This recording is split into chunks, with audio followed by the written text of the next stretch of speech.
everybody, welcome back to my channel. My name is Darylyn, and today I have something I wanted to just update you guys on. I didn't even really know that I was going to be filming a separate video for this until I sat down to film something else and just like felt a lot of feelings and like I needed to just like talk to you guys about it. So any regular viewers of this channel, as you may have noticed, there's someone in the frame today who may look a little different, and that is my strawberry shake, Queen Celine. She's kind of a fan favorite. As you probably saw from the title of this video, I did have to make kind of a nerve-wracking decision to cut her. You know, sometimes as plant parents, we have to make really hard decisions, especially when we see that our plant is maybe in a little bit of distress. Sometimes they're not the decision that we want to make as a propagator, you know, trading with other people aesthetically and whatnot. But sometimes what's in the best interest of the plant and our own preferences or goals for it don't align. And that kind of is what I was going through with her lately. So I'm going to tell you all about what I did, why, the situation, and my kind of thoughts about it. But before we get into that, if you could please do me a solid and give this video a like. And if this topic intrigues you, maybe even subscribe.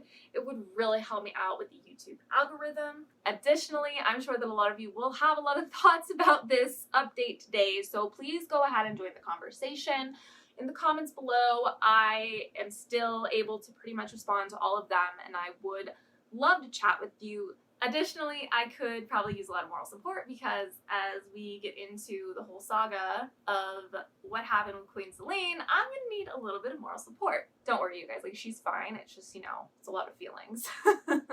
Like, okay. Without further ado, I guess we shall get into it.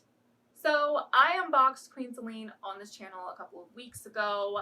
I purchased her from a friend of a friend who was a private collector who needed to downsize some of the plants that he had duplicates of. And so I was extremely fortunate to get the opportunity to buy this plant and to eventually add this plant to my collection. And I love her, and I'm so just grateful, and I can't believe that I'm allowed to have this plant.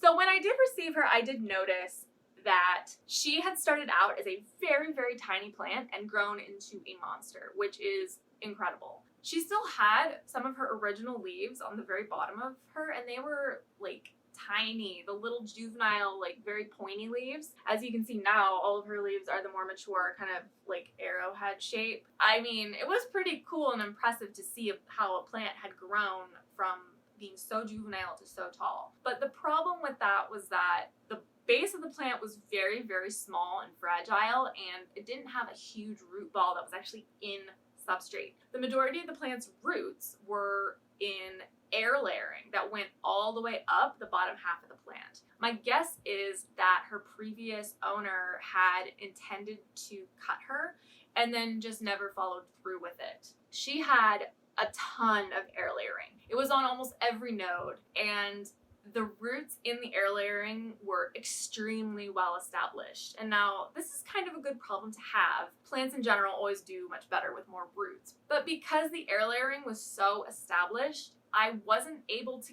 get the majority of her root ball into substrate. I kind of had to finagle the situation where there was like plastic wrap around it, and I took the two biggest pieces of air layering, kind of like nestled them in the pot next to the root ball that was from the original pot, and there was just plastic wrap everywhere, and I was having a hard time keeping the roots that were in this air layering reliably moist, gauging how well they were doing. I was starting to notice that there were noticeable amounts of roots that were drying out and shriveling up. It just wasn't a long-term solution. It wasn't sustainable. I knew I was gonna have to do something about it eventually. The other thing too was that because the base of the plant was so small, she really needed more substantial support than I was able to give her without mounting her on a pole, because she's gotten really top heavy. And I was a little concerned that the wind could blow the wrong way and it would just snap in half, and like that would be tragic. So I knew that something was gonna have to be changed. And I was kind of dragging my feet, trying to put it off. But yesterday I kind of just decided, you know what, this is just not something that I can leave alone any longer. So I went ahead and began the enormous undertaking that it ended up being to repot this plant and get it onto this moss pole. I was able to undo the majority of the air layering. I had to use bonsai scissors to like very meticulously snip through some of the moss and get all of the roots kind of separated out, and it took forever. But I was able to get the majority of the air layering down into a much larger pot and in the really good tree fern soil that I love to use for my philodendrons. And then I was able to just pile some moss up to cover up the bits of roots that didn't quite make it down into the substrate. Unfortunately, I did have to do something for this plant that I don't normally do and that I'm a little bit uncomfortable with, and that is putting it straight into a ceramic pot without a cover pot.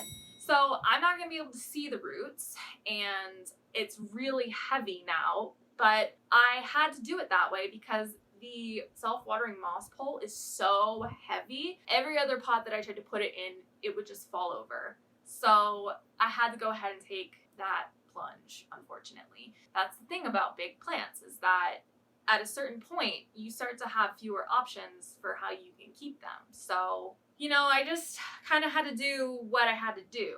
And I do think that in the long run, all of the changes that I made are in the best interest of this plant, and she's gonna do much better. I also had to cut the top cutting off. That's because I had been air layering it, and I did have the intention to eventually cut it, but I was not planning on cutting it yesterday. But it became apparent to me as I was trying to finagle this together that I was going to have to cut the top cutting off because there was no way that I could get the air layering to cooperate without killing the roots. And originally I had intended to try and lace as much of the air layering as I could into the pole and then, you know, surround it with moss and have it established that way. And that was a really good idea in theory, but in practice, the pole was just much too thick and the plant wasn't flexible enough, and the roots in some cases were just spread out in a way that it just wasn't going to work. So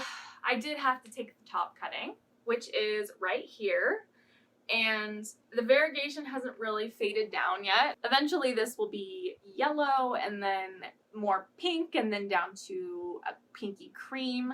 But the other thing too was that this plant was starting to really throw a lot less variegation. So I think that could just be due to stress, maybe not enough light. There was kind of a transition period before I got the blue grow light you see behind me that I really don't think the plant was getting enough light. But we're gonna try again with another bud, and in the meantime, this is still a really beautiful shake cutting. I've put it on my plant shelf, on the shelf that has the double grow lights, so hopefully lots and lots of light will encourage this plant to have more variegation in the future. Strawberry shakes are one of the few plants that really are known for the light that they're given having a real effect on how much variegation the plant puts out. So hoping that the next few leaves on this girl are nice and variegated and a little bit more balanced than these two.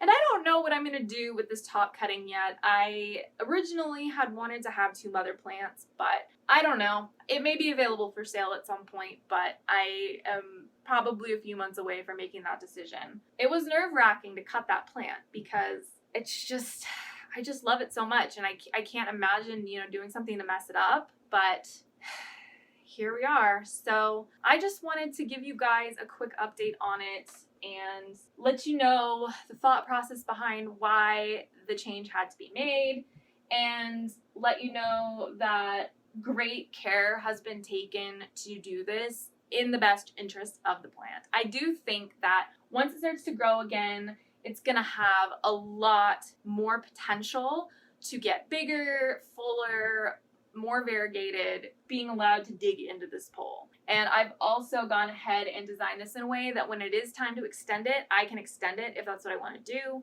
Or maybe I'll just take more cuttings. We'll see. It was a very emotional, nerve-wracking day yesterday, but I am happy with the result. Unfortunately, it's not as aesthetic as it was when it was, you know, more full and it had these 2 leaves on it, and this moss pole is quite visually obtrusive and there is kind of like a little bit of a bald spot right here, but I'm really hoping that whenever the new growth does start to come out, it will kind of fill in this little bald spot and the leaves on the plant will start to shift more towards more light. So I think I'm going to get another grow light. There's not a ton of space over here though, so I don't know, we'll see. But this plant is really important to me and we're gonna have to maybe make some adjustments to make sure that she's doing well. Anyway, that's kind of it with regards to that situation. If you have questions about her or questions about strawberry shakes, feel free to leave them in the comments. I am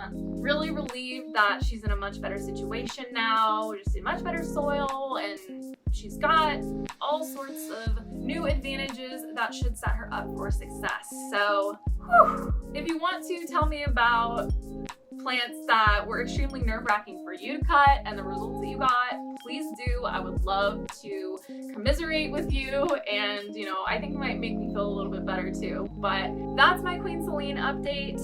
Hope you guys are having a great start to your week, and I will see you in my next one. Bye!